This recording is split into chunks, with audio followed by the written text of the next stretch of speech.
It's okay. June of 2019, I actually got fired. I didn't know you could get fired, but I got fired.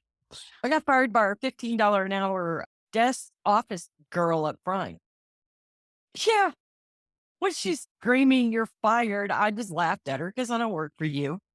Right. But my broker supported her decision. So now I'm scrambling. This happened on a Thursday. She notified me Friday morning that she was going to let it stand.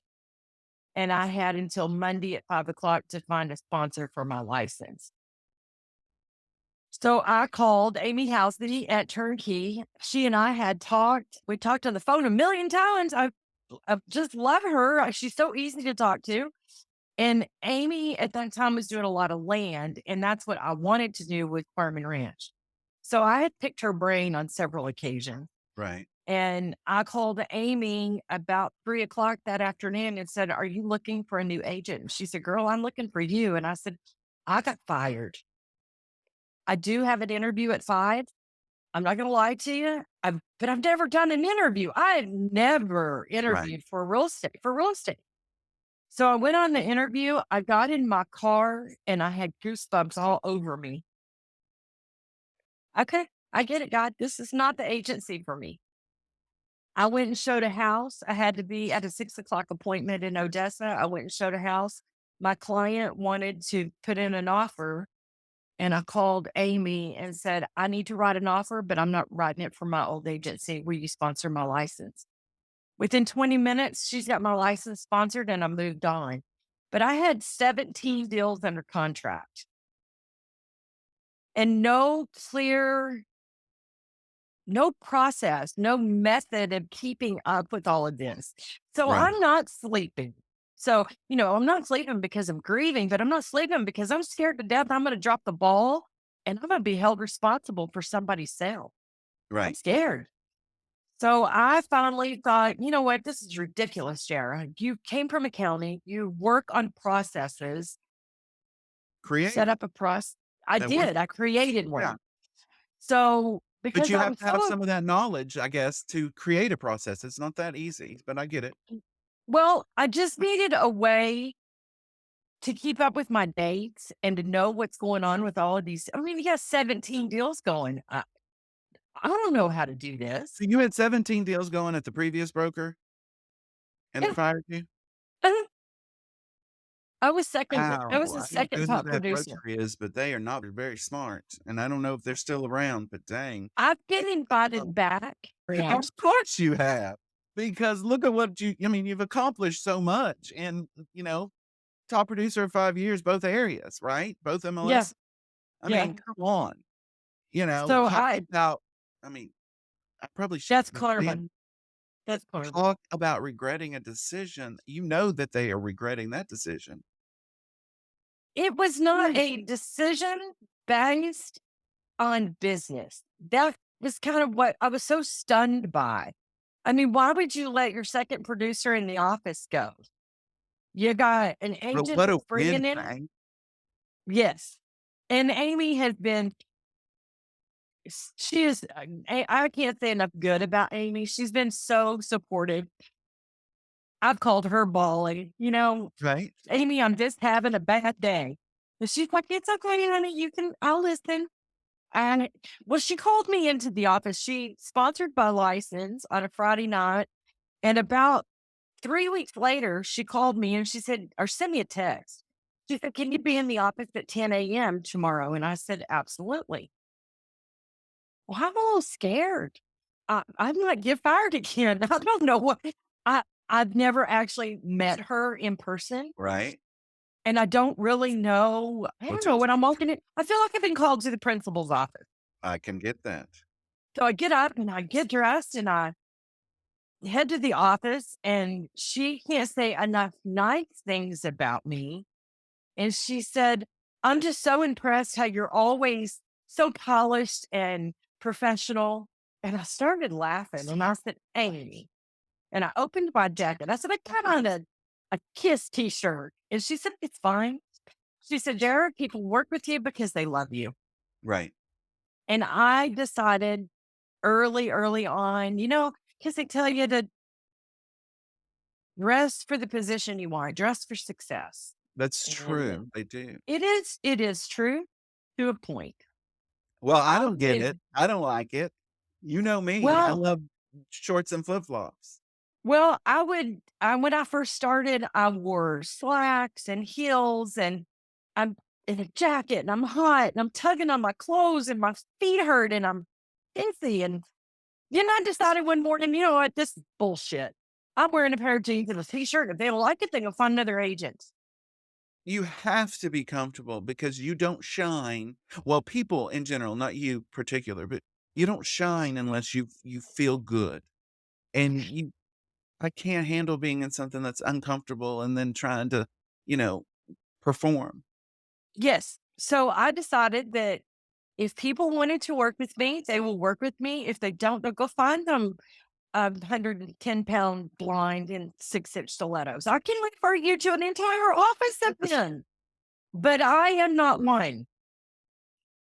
I tell my clients, if you want to go kick weeds, I'll kick weeds, but you got to walk in front of me because I'm afraid of snakes.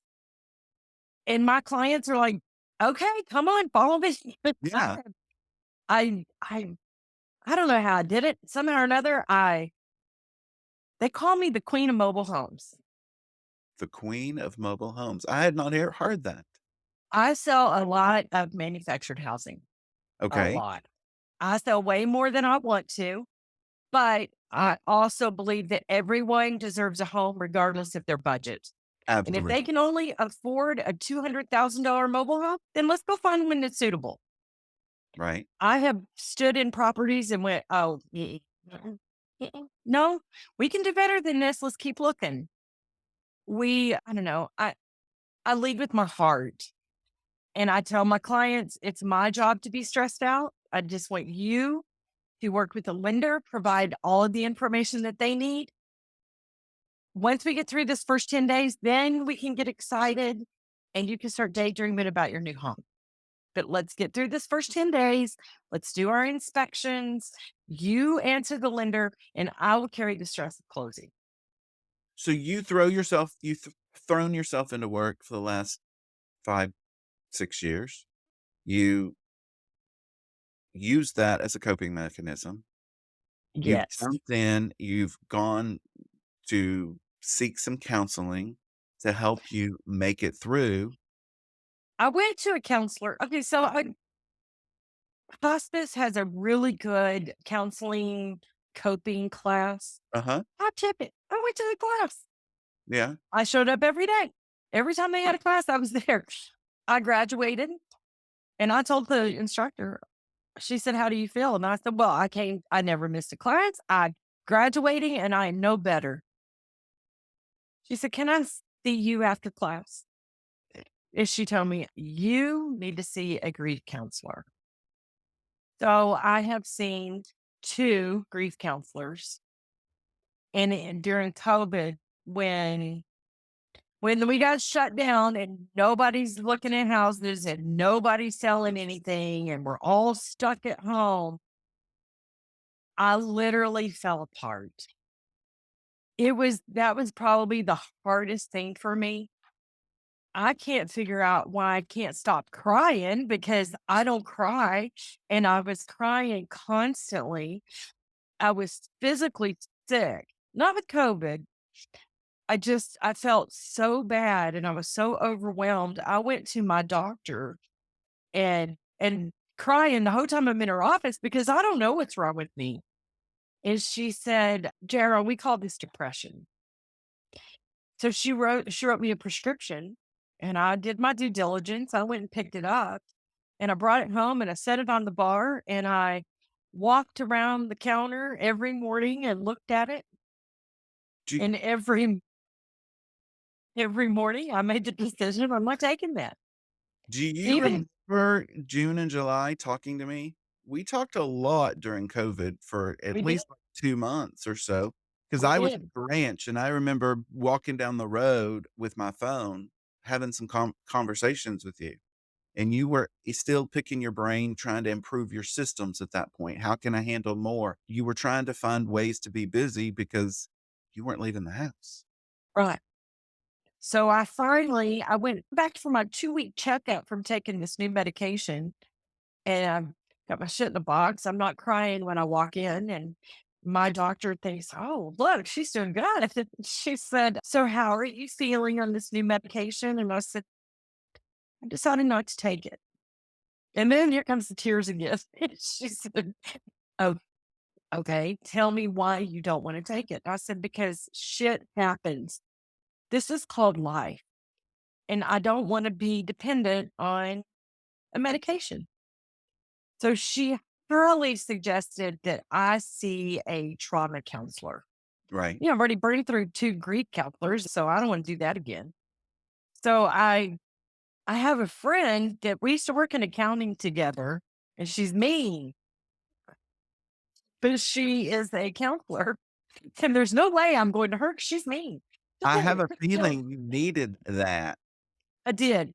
So I called her and I said, "Of these 2," I think she gave me 3. "Of these 3 trauma counselors, who do you recommend?" And she called me and she said, "Is this old trauma or is this John?" And I said, "It's John."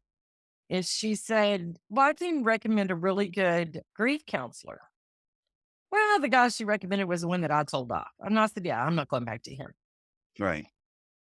And because when I told him off, there was a lot of foul language, and it was so bad that I went back and apologized the next week. But he was wrong, and he's in my business, and he'd stay out of it. So, He's your therapist. He's supposed to be in your business, my love. he don't Oh, get to boss me okay. around. He don't get to tell me what to do with my money. Gotcha. Gotcha. Okay. Okay. I'll give you a chance. So I ended up with a grief counselor or a trauma counselor in Gardendale. My friend explained to me because I'm talking to her on the phone and I can't stop crying. I said, "I don't know what the hell's wrong with me. I don't, this has never happened to me." And she said, "Jarah, your boxes are full." I said, "I don't even know what that means." And she said, "You have tucked your grief into all of these boxes and you've not dealt with it. You've been packing it away and now your boxes are full and they're overflowing. You've no place to put it. So you don't have a choice but to deal with it."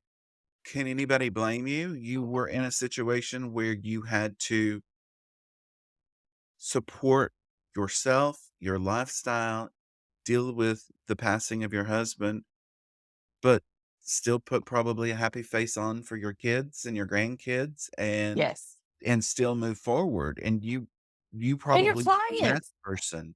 Your Yeah, you're clients don't probably the wanna last see. person that you were actually thinking about or considering. You were worried about your clients and your family and friends. Well, and, as long as you're focused on them, you're not focused on yourself, and they don't wanna And listen to your story, you know? And then what happened to me is that so John died in 2018, probably summer of 2019 is kinda when my friends started riding my ass about dating and getting back out there. It just happened last week. I'm not ready to date. What are you talking right? about? So, well, I'm still not dating. You have a I full life, though. You do have a full life. And I uh, don't there's a there's a lot of quiet time, but I choose that quiet time. I've kind of settled into a routine now. I see my counselor every Monday because it has been 5 years and my friends don't understand that I still am struggling with depression. Apparently, there's an expiration date on grief. I don't really know what it is. I wish somebody would define it, but your family and your friends, I think they just get tired. My son showed up one day and I'm having a bad day and I was out in the garage and I started crying and I cannot stop crying. And he's like, "What is this? What are you doing?" It- I have to go, mom.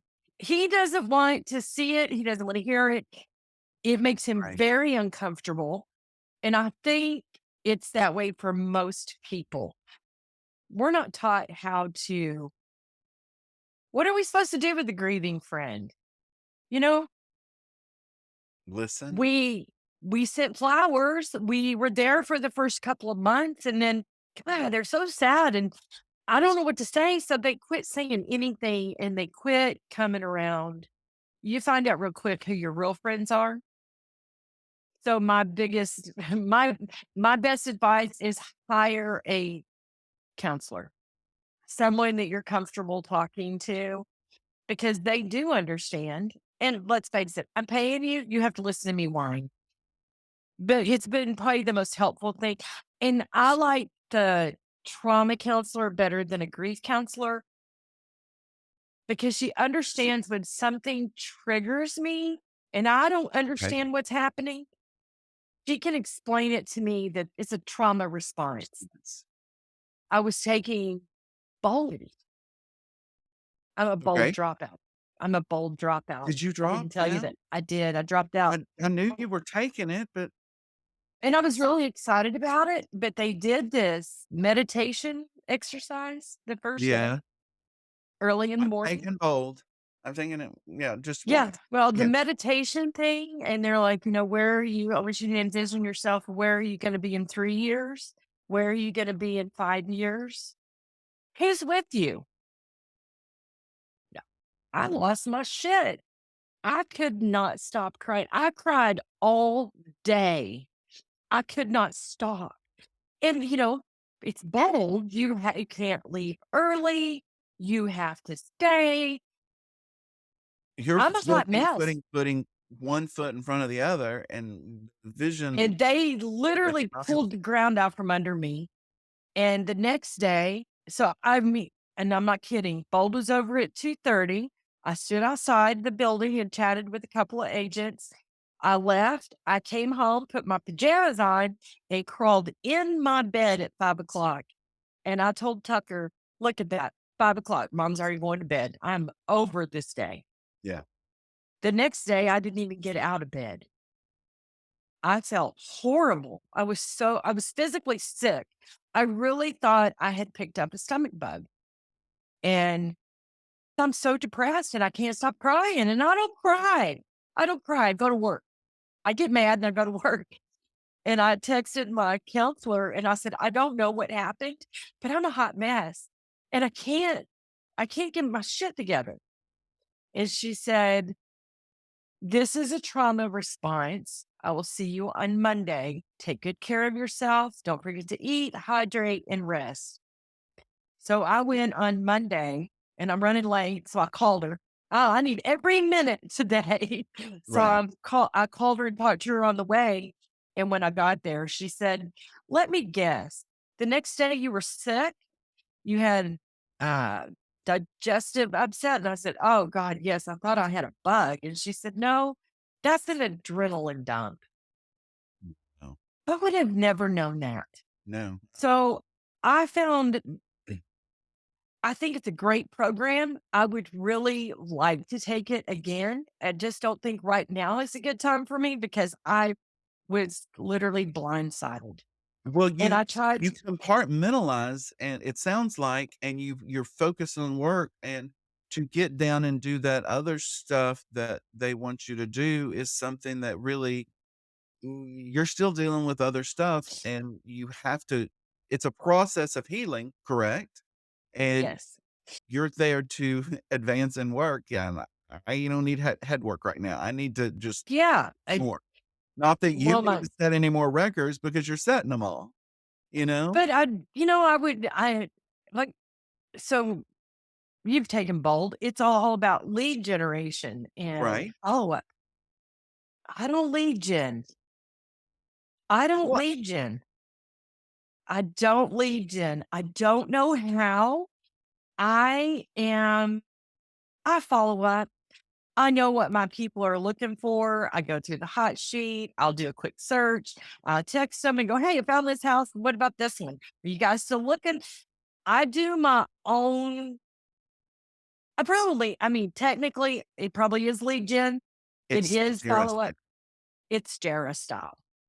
I had a agent from EXP call me one morning, and he's a hardcore, does like 4 hours of lead gen every morning, follow up Right. all afternoon. He's a very successful agent. He joined EXP and he called me and said, hey, can I share this with you? And I said, you can, but it's a waste of your time and it's a waste of mine. I'm not going anywhere. I'm Yeah. perfectly happy with what I do. You know, I reserve the mornings for myself. I do paperwork. I I don't do anything before 10 o'clock. I just don't do anything. I'm not a morning person, so I unless I take a class and then, I you was want me to like, show up at you I can 9. get you up at, early and, um, yeah, but you But I have do to my I do my follow-up. I sit on the porch and chain smoke and drink coffee and, um, don't change too I much at once. It's too I do my own thing, and this guy said, "Seriously, you're at home?" I said, "Yeah, I'm in my nightgown. Yeah, I'm at home. Nobody knows I'm in my nightgown but you." He said, "You ought to be ashamed of yourself. Do you know how successful you could be? I'm successful enough. I got my bills paid. I can do what I wanna do when I wanna do it. I got a little bit of money in the bank. I can spoil my grandkids. I'm happy." I I hadn't heard that, because we were just talking about you in Bold and, right before Bold, you not having a listing presentation or a buyer presentation. I'm like, yeah, yeah, you do. You absolutely do. You may not want to follow a little chart, that somebody preprints of how wonderful our company is, but you definitely do. And it's called that personal one-on-one with your client, which is what they want anyway. yes, and I think that's why I don't put a whole lot of stock in the whole dress for success and all this bullshit. I wear jeans and normally a rock band t-shirt. I'll throw a jacket on if I need to. Right. I wear my sneakers or I wear my flip-flops and I go and I work and they're not there because of me. They're there because of what I know and I can help them with. They're not That totally hiring makes me because, I'm 10. I'm not a 10. I'm a hard 7. Yes, it's stop. It depends on who you're with. That scale goes up right. and down It based on does. who you are. Anyway, so let's think about this. So if we kind of think about over the last 5 or 6 years, you've kind of had to really create a new you, right? Yes. Yes. And you've had to go in and make lemonade when life gave you lemons. You have to process, and you're still working on the processing, which nobody, I think, could ever guilt you about or say anything about. And everybody has to heal on their own time frame, but you've also been incredibly successful. And Yeah. you're one of the most humblest people that I even know. But saying all of that, I'm curious. What would John say if he met the Jarah of today? He would be very proud of me. We had a plan that when I replaced his salary, that he would retire and he owned a concession trailer. Yeah, He loved to cook and cater and do all that. I don't even need a kitchen in my house. I need a little college dorm fridge and a coffee pot. That's all I need. You right. know, but you would not, you don't believe the kitchen stuff I have because he was truly a chef. So our goal was that when I replaced his income, then he was going to retire and he would say he was going to peddle hamburgers. I replaced his income 2 years after he passed. So he would have already retired. He would be very proud of me. However, he would be horrified at the amount of hours I worked. John was all about life work balance, even though he worked in the oil field and was on call 24/7. I mean, we've Right. walked along the beach with him taking an order with me bitching, saying, call so and so. And he's like, I'm not going to do that. It's my customer. Like, come on, man, we're on vacation. But vacation never mattered. And it doesn't matter to me now. I mean, I was in Alabama 2 years ago. I took off for a month and I rented a house on the Remember beach. that. I sold 9 houses while I was gone. I mean, it's awesome. I'm so grateful that God literally gives me these families to serve and I can serve them when I'm sitting on a beach. Yeah. And they're understanding. I'm like, I would love to go and show you that house, but I'm on a beach, so I'm gonna get so and so to come and open the door for you. Is that okay? And they're like, yeah, that's fine, Jared. That's awesome. But I'm working with repeat customers or repeat clients, which is probably one of the most awesome feelings ever. I mean, that I've been doing this Right. long enough and I've managed to make friends out of these people and they're part of my circle. And now I'm selling them houses again, 5 years later. John would be very proud of me. He would be very upset with me for the amount of cars I bought. I've bought a new car every year for the last 4 years. Well, you've got some grandkids coming up that I'm sure you just start, Oh, fitting those cars yeah. over there. My sidekick just turned 15 and, he's eligible for his permit. And I asked my son a couple of weeks ago, what are we going to do about a car for him? He said, Mother, we'll cross that bridge when we get to it. And I said, well, I guess I could go ahead and pay mine off and give him this one and I'll buy myself something else. And he said, Mom, it's not your responsibility. Well, it's not, but let's be realistic. He's still my kid and Right. I understand. I want him in something safe. I want him in something a little bigger than a little Honda. Right. So yeah, he'll probably end up with my Ford.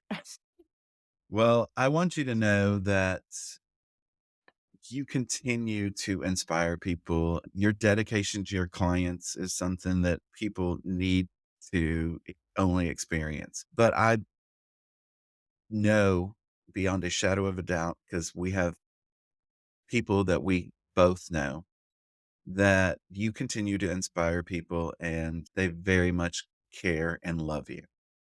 And I feel very fortunate to be one of your friends and to have been in your life for, well, okay, December 2019, but I'm going to count 2019. Okay, count it. So I want to thank you for not only your honesty, but sharing this. And if somebody wants to reach out to you about real estate or dealing with some of this grief, how do they get a hold of you? What's the easiest way to get a hold of you, Jarah? Call or text Call or text? 432-266-1916. I answer all phone calls and I answer all texts. So, if it's spam, if it comes up spam, I answer it because, just in case it might be someone who in my house. Oh my gosh, that's awesome. I Well, do. If it says spam, I still answer it. I hide behind a lot of that, but we're gonna also put your contact information down in the show notes of this episode so people can find you and be able to reach out to you. And thank Awesome. you again. Oh, This was thank a you. big ask, and I'm so glad that we did. Well, just so I guess, your listening audience knows if they do need someone to talk to and they're on this journey, call me. Nobody cries alone. I'll be happy to cry with you. I mean, sounds shallow, but it's like the biggest club you never wanted to join. Like you can bottom. My grandson, when they lunched one day, we were at Longhorn Steakhouse, and this man came in and sat down, and about 1 o'clock in the afternoon. So after the lunch rush, and he sat down Yeah, and he ordered, and my heart was just breaking for him. And my grandson thought, he said, Nanny, what's wrong? And I said, that man lost his wife. He said, how do you know? And I said, I don't know. I just know. right. So we got up to leave, and I had already paid his ticket, and I had asked the waitress for it. And as I left, I just kind of put my hand on his shoulder, and he turned his head and looked at me, and I just kept walking. And my grandson said, Nanny, what were you doing? I said, he knows what I was doing. My phone number is 432-266-1916, and it's Jarah Decker. Thank you so much. You're welcome. Thank you. Thank you for tuning in. We're dropping new episodes every Sunday at noon Central Standard Time. We'd love your support for The Real Tea with Robbie English. By giving this video a thumbs up and subscribing to the channel, it would really help us out. Be sure and share it with your colleagues and friends, and until next time, we hope you have a profitable and productive week.